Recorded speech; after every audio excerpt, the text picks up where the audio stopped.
Gregory Pappy Boyington was never meant to fit the mold of the well-polished, regulation-bound Marine Corps aviator, yet that very refusal to fit made him a symbol of audacity in an air war that often demanded more daring than decorum. Born in the icy December of 1912 in Coeur d'Alene, Idaho, he grew up hunting, wrestling, and reveling in any contest that proved he was tougher than the next boy.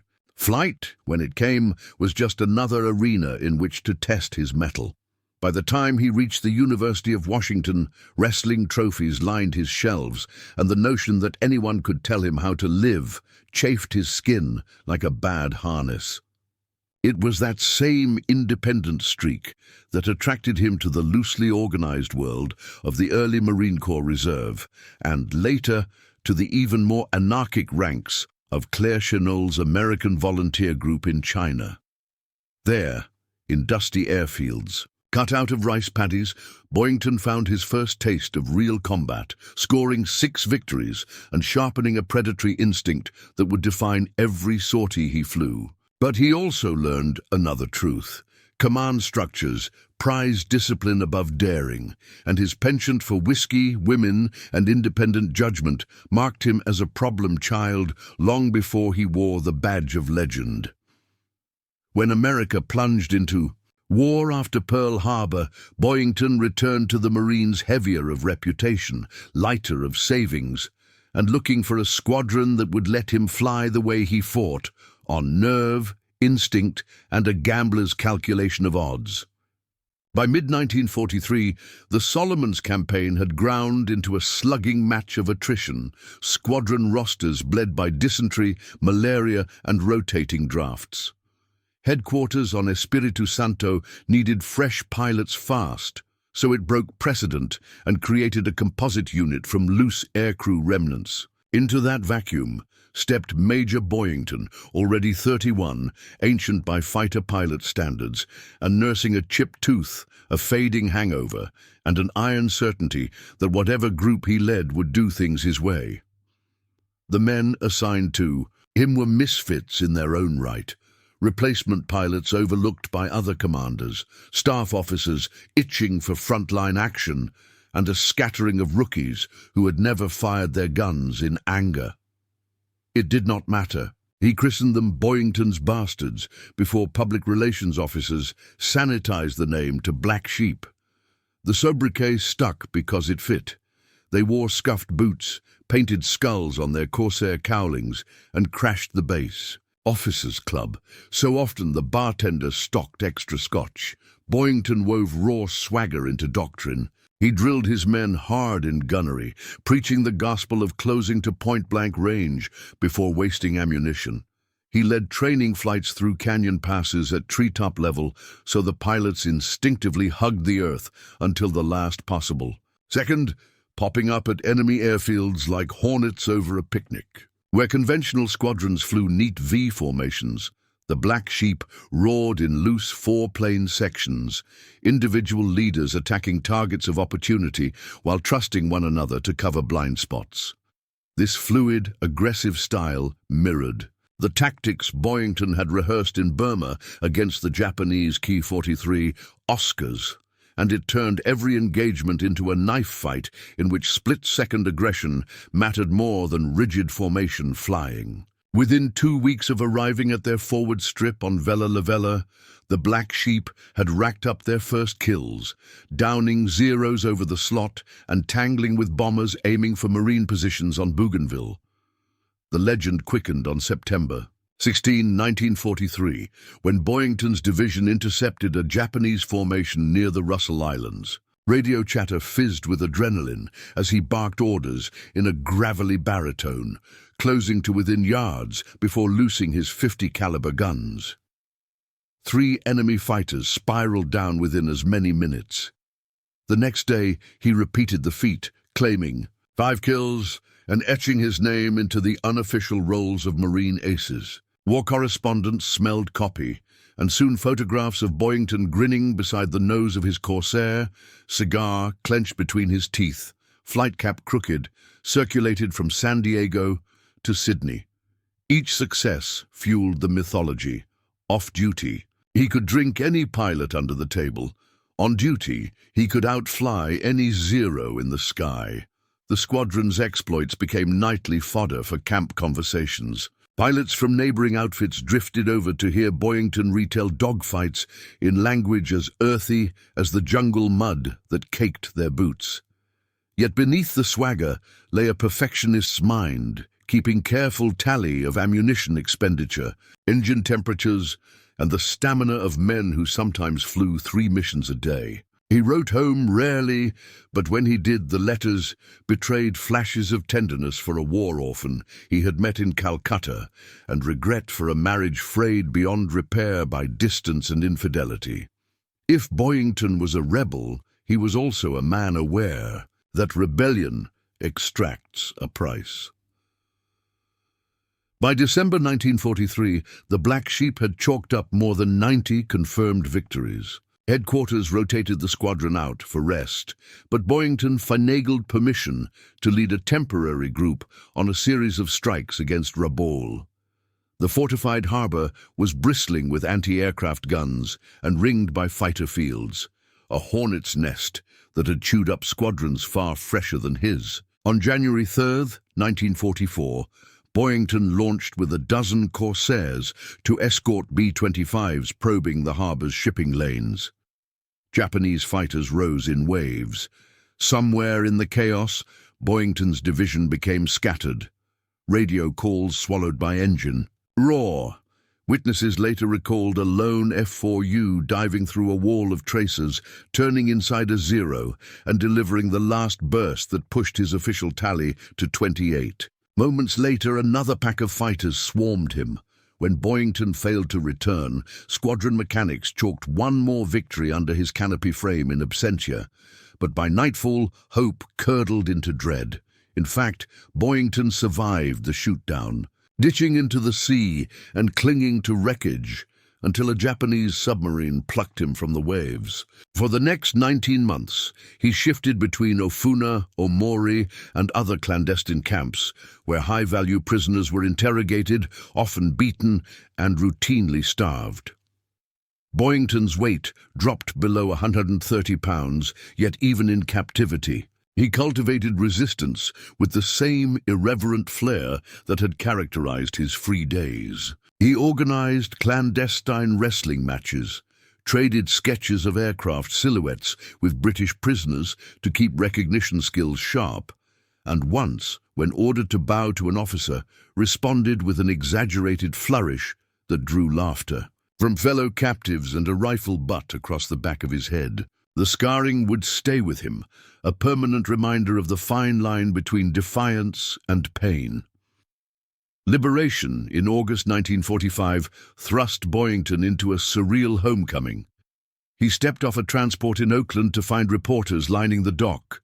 Marine generals waiting to pin the Medal of Honor and Navy Cross to his rumpled uniform, and Hollywood producers bargaining for film rights to exploits he barely believed himself anymore. Thin, haunted and craving anonymity after years of forced visibility, he nevertheless accepted the ceremonies with a stiff smile, mindful that the men he had left behind in prison graves could not enjoy such honors.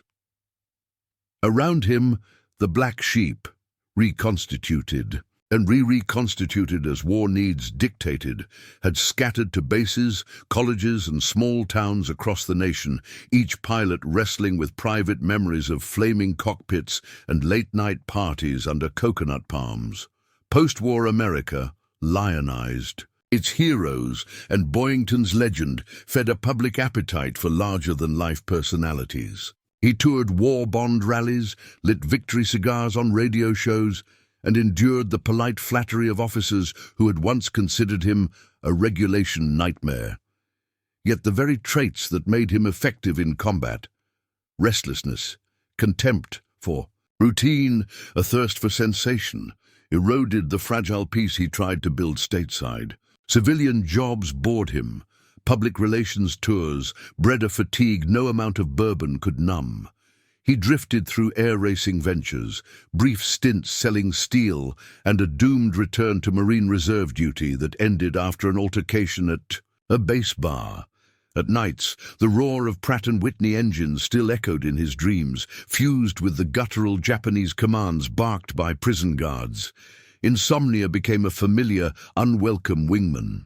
Even so, the Black Sheep legacy refused to dim. Former squadron mates gathered at conventions, swapping stories that grew a little taller with each passing year, yet somehow never lost their core of truth. They remembered Boyington perched on a mess hall table, mapping tomorrow's strike on the whitewashed wall because the briefing boards were too small. They recalled the time he chewed out a young lieutenant for wasting ammo on a crippled enemy, only to buy him a beer hours later and praise his aggressiveness. They carried with them the bittersweet knowledge that war had forged their fellowship, and peacetime would never replicate it. For many, Boyington remained the axis around which those memories revolved. Flawed, fearless, and utterly unwilling to ask permission when forgiveness might suffice.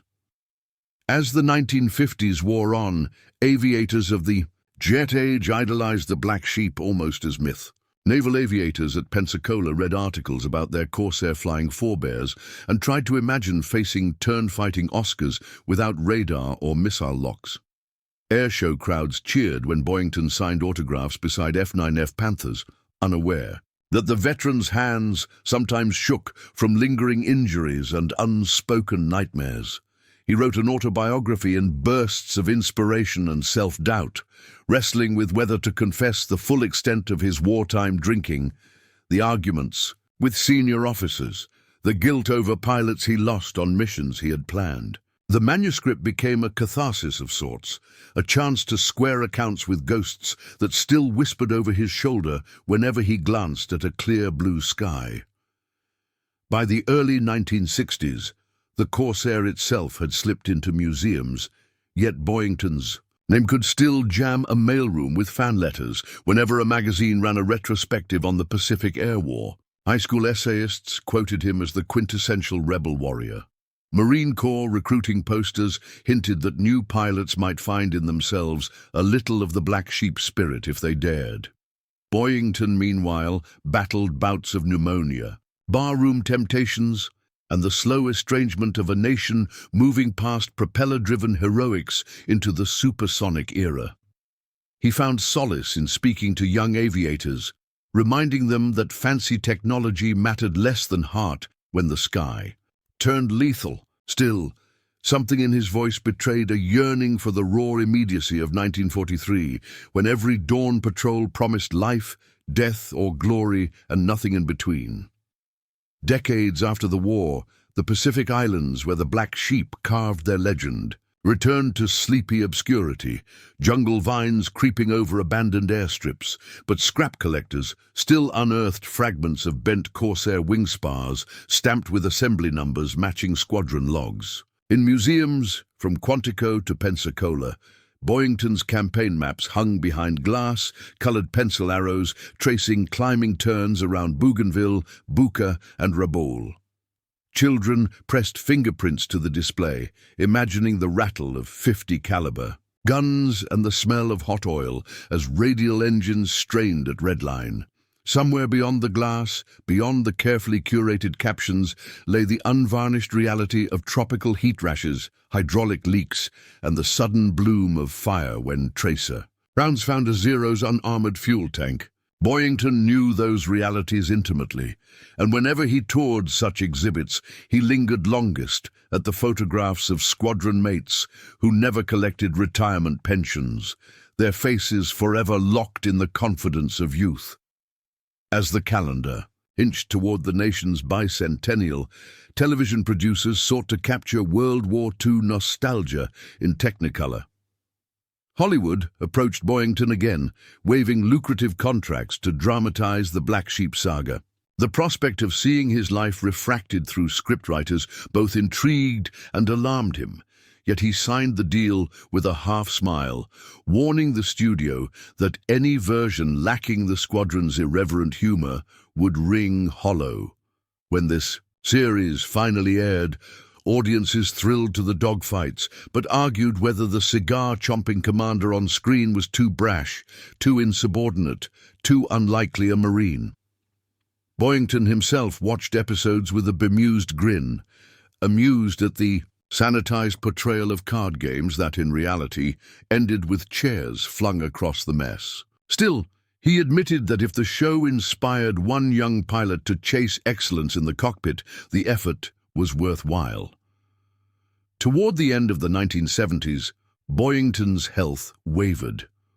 Old wounds complicated his breathing, and doctors cautioned that years of smoking threatened what remained of his lungs. He shrugged, remarking that a man who had survived both Japanese prison camps and stateside traffic could hardly fret over actuarial tables. Yet even he felt time tightening its circle. He began drafting letters to families of fallen black sheep, apologizing for decades of silence and sharing anecdotes meant to keep their loved ones vivid in memory. In quiet moments, he reread official combat reports, each line of typed jargon, unlocking visceral flashes of cannon shells streaking past his canopy, or the sudden chill in his stomach when oil splattered the windscreen and the engine temperature needles spiked beyond red. Every report ended with a result: enemy aircraft destroyed or pilot missing. But Boyington understood the human current swirling behind those sterile phrases, the whoops of triumph, the clatter of medical stretchers, the silence of a tent bunk left unrolled. Even after retirement from the lecture circuit, he attended Marine Corps birthday balls whenever invited, slipping into his dress blues with medals that clinked softly like distant shell casings. Younger officers, some born after the Korean War, clustered around to hear him recount how a ragtag outfit formed from cast-offs became the top-scoring squadron in the South Pacific in only 84 days. They wanted secret formulas, but Boyington always distilled it into two elements: trust among pilots and a willingness to close to within 50 yards before firing. Distance, he insisted, bred half measures. One November evening, amid the brass band strains of "From the Halls of Montezuma," Boyington paused mid-speech, gazing at the ceiling banners as though they were smoke-streaked clouds over the Solomons. His voice softened when he spoke next, describing a sunrise scramble when dew still clung to the grass and the Corsair props flicked it into silver mist. He recounted how Ensign Bill Case, young enough to be Boyington's kid brother, had winked before climbing away into the sun and was never seen again. The ballroom fell silent. For a moment, the black sheep were not caricatures on late-night reruns, but flesh and blood men flung into the crucible of 1943. Boyington concluded that anecdote, then glanced at the clock, the habit of decades of briefing schedules still ingrained. There was more to tell. How the squadron's tactics evolved to counter the Ki-61 Tony, how intelligence intercepts fed their choice of patrol boxes, how the first sight of jets in post-war skies both thrilled and dismayed him. But the evening program demanded that speeches end on time, and he ceded the microphone with a salute. The story, however, did not end there, for the black sheep presence persisted in places no documentary camera could follow.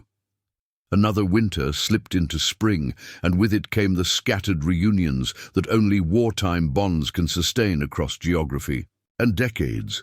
Boyington would board a red-eye out of Spokane, cross 3 time zones to San Diego or Pensacola, and step into a motel ballroom where grey hair and prosthetic hips could not hide the spark that lit when tales of Bougainville or Rabaul resurfaced. He greeted each man with the same rough chuckle, refusing to let nostalgia varnish the memory of rookie mistakes or the panic that iced a cockpit when tracer rounds stitched the canopy arch.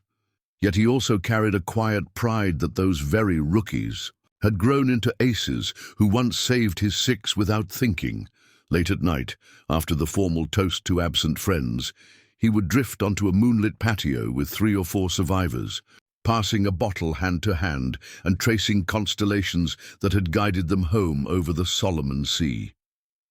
More than once he fell silent and simply listened to the surf, as though some faint Morse code in the breakers might summon voices long lost. Civilian aviation magazines kept his phone ringing. Editors wanted his take on everything from thrust-to-weight ratios in the new F-14 Tomcat to whether unmanned drones would ever supplant dogfighting skill. He answered candidly, technology could narrow the margin, but a pilot's nerve closed. The deal. One interviewer pressed him for a single piece of advice to young aviators. Boyington leaned forward, tapping the ash from his stubby cigar, and said, "Never let them box your mind in. Regulations keep you alive only until instinct has to break every damn one of them." The quote ran nationwide and set off predictable ripples in headquarters. A lieutenant colonel mailed him a polite request to moderate future remarks, lest they undermine discipline. Boyington mailed back a photograph of a Corsair riddled with zero fire, captioned simply, "Discipline didn't glide this one home." Despite the crusty exterior, Boyington nursed a growing sense of stewardship over the story itself. He knew legends can calcify into cartoonish certainty, stripping nuance from sacrifice. So he sat at his kitchen table many nights, revisiting logbooks whose onion-skin pages had gone brittle, cross-referencing with squadron diaries, and writing longhand drafts that filled shoeboxes. He tracked down families of mechanics and armourers whose names rarely appeared in after-action reports, intent on crediting the unseen hands that torqued prop bolts and patched rudder fabric under lantern light. When a historian questioned how often the black sheep really flew 3 sorties in a day, Boyington invited him over, spread ordnance delivery sheets across the living room floor, and walked him hour by hour through September 23, 1943. The historian, left convinced, and clutching a graciously autographed shell casings chart that Boyington had kept as a paperweight. Television royalties trickled in, not enough to keep creditors entirely at bay, but enough to keep the lights on and the typewriter. Ribbon fresh. Friends urged him to invest. He shrugged. The real dividend, he insisted, was the mailbox bulging with letters from teenagers who claimed the series had nudged them toward ROTC or aviation school. To each kid, he wrote back, sometimes at 2 in the morning, counseling that fame did not insulate a pilot from fear, and that courage was often the stubborn refusal to show it. He enclosed a photocopy of his own pre-mission checklist, 31 terse lines from canopy latch to oxygen valve, then added a 30-second line in pen. "Remember why you fly." The Black Sheep Association formalized that mentorship instinct. Every July they hosted scholarships for engineering undergraduates, naming each award after a pilot lost before VJ Day.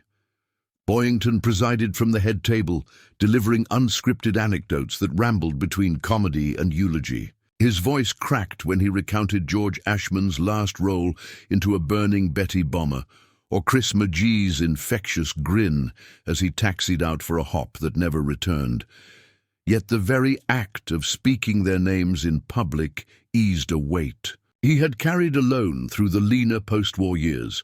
Survivors later remarked that those gatherings were less reunion than group therapy, with Boyington the blunt but steady counselor who gave grief permission to breathe. In 1980, the Smithsonian invited him to inspect a freshly restored F4U-1A Corsair slated for display. The museum hangar smelled of solvent and new paint, and for a dizzy moment, Boyington felt 17,000 sunsets collapse into one. He ran a hand along the leading edge, noting the filler still smoothing out puckered bullet holes, and told the curator that the coloring was a shade too bright for Solomon's dust. They promised to dull it. He climbed the boarding steps with deliberate care, hips not what they once were, settled behind the stick, and shut his eyes. Outside, reporters crowded for photographs. Inside, 1,000 throttle-forward takeoffs, unspooled behind his eyelids, the instant when torque spun the Corsair left and the prop wash slapped palm fronds flat against the revetment berm. He remained motionless so long, a technician feared he'd nodded off, but Boyington was simply mapping old ghosts to new museum lighting, orienting himself in space as surely as he once oriented by the sun. Health flagging he finally accepted. The Veterans Administration's suggestion of supervised detox and lung treatment, Riley noting that bureaucracy, which tried for years to court-martial him, was now intent on prolonging his life. The hospital staff, most younger than his bomber escort missions, discovered that lectures from Colonel Boyington drew a packed rec room of patients, doctors, and visiting families. He spoke of courage, yes, but also of failure. The engine. He oversped over the Russell Islands. The pilot he disciplined too harshly after a missed rendezvous. The friendships dissolved in drunken argument. Listeners commented that he seemed lighter afterward, like a man who had finally laid down an ammo he didn't realize he was still carrying. His world remained measured in propeller arcs and deck angles. Driving through Spokane one chilly dawn, he pulled to the curb at the drone of a radial engine overhead, scanning instinctively for silhouettes against the sunrise. It proved to be a vintage air tour group ferrying an old steerman across the Cascades. Boyington followed its progress until rooftops cut the line of sight, then resumed driving, humming a Pacific Theatre marching tune under his breath. The reflexive scan amused him. 40 years on, and the sentinel still stood watch. Evenings at home grew quieter. He kept a battered footlocker beside the recliner. Inside lay the pocket compass that saved him when the Rabaul overcast swallowed the islands. A dog-eared notebook of call signs, and a silk map of New Britain, stained with hydraulic fluid. Sometimes he spread those relics across the coffee table and let memories flow unchecked, honoring not just victories, but the mechanical rhythms, the starter whine, the momentary cough of cylinders taking spark, the vibration underfoot as chocks thumped away. To Boyington, legend meant little without the texture of rivets and the acrid bite of cordite in the slipstream. Yet he understood, perhaps better than anyone, that legend outlives flesh only when retold. So he promised a publisher a second volume, a deeper dive into squadron life, but progress stalled. Sentences tangled with emotion. The phone rang with yet another request to keynote an airshow banquet. He kept telling himself there would be plenty of time, that memory would stay sharp so long as he could still picture the lead Zero's exhaust plumes in the Rabaul haze. Pages accumulated slowly, part memoir, part cautionary tale, each paragraph punctuated by the rumble of trains passing 2 blocks away, a sound oddly reminiscent of carrier catapults he'd never used but often envied. Certain afternoons he drove to a small regional airport where hobbyists flew restored warbirds. He would stand behind the safety fence, smiling at an SNJ trainer done up in faux Japanese markings for mock dogfights, and answer impromptu questions from pilots barely old enough to rent a car. They asked how it felt to drop flaps and outturn. A 0. He replied that it felt exactly like any other gamble worth taking. 50% skill, 50% nerve, and no time to do the math. They asked if fear ever receded. He laughed, short, hoarse, then said fear was a wingman you kept in sight but never let slide onto your tail. Despite grumbles about aching bones, he rarely turned down invitations to Marine Corps bases. He reveled in the chance to sit in the ready room to sniff jet fuel, to watch young aviators joke their jitters away, the same way Black Sheep once did, around a barrel-top table. He would lean over a planning chart and trace with a knuckle where a SAM site might hide, then step back, so they could devise their own solutions. No sermon followed. He trusted the seed would sprout in its own time. There were phone calls, too, from families of veterans slipping into dementia. Could Boyington speak with their father? Maybe hearing an old squadron mate's voice would jog a memory. He obliged whenever energy allowed, his gravel timbre softening as he recounted a shared patrol or a prank involving coconuts carved into novelty mugs. Sometimes the call ended in silence, punctuated only by labored breathing on the other end, and Boyington would hold the line, offering companionship across the static, until an attendant took the receiver. Letters from school children arrived by the bundle after Veterans Day assemblies. They drew corsairs with improbably large teeth painted on cowlings, asked whether World War II had PlayStations, and thanked Mr. Boyington for saving America. He answered in block print to be legible, enclosing snapshots of his bulldog mascot or the squadron jeep christened Lucy Bell, because he believed even a misspelled salute deserved respect. When autumn leaves turned copper in 1983, he traveled to the National Naval Aviation Museum for a symposium on Pacific air strategy. Seated on stage between a retired Japanese ace and a Navy captain who had flown F-4 Phantoms over Vietnam, Boyington bridged eras with a storyteller's ease. He conceded that technology now allowed missile shots beyond visual range, but warned that any fight could devolve into a close-quarters tangle where a pilot's pulse trumped electronics. The Japanese veteran nodded, adding that respect for an adversary begins by recognizing the humanity inside the opposing cockpit. The audience, pilots in flight suits, historians with tape recorders, teenagers clutching autograph books, rose. In a spontaneous ovation that startled Boyington into silence, it struck him how rare, how fleeting such reconciliations were, and he pressed the memory deep, determined to recall the exact shade of spotlights on the curtain when night thoughts threatened to tip toward regret. Winter settled again, as winters always do, but the old rebel refused to let cold slow the engine entirely. He set aside the half-finished second memoir, promising himself a spring burst of writing when snow melted from the eaves. The footlocker waited patiently, the museum-bright corsair rested under climate-controlled lights and invitations kept. Arriving, air show openings, essay contests, reunions on islands whose runways were now overgrown, but whose skies still echoed with distant propeller thunder. Boyington leafed through the stack, undecided which to accept, marveling that a farm kid from Idaho, who once angered every command he served, could still draw a crowd simply by showing up. More chapters lay ahead, unwritten yet unmistakably gathering. On the horizon, like those morning cumulus towers over the slot, full of hidden turbulence and staggering beauty. And as Gregory Pappy Boyington leaned back in his armchair, fingering the brass of a lighter engraved with the squadron emblem, he could almost feel the Corsair's Pratt & Whitney tremble beneath him once more, poised for the catapultless sprint down a coral runway toward whatever waited beyond the next cloud bank.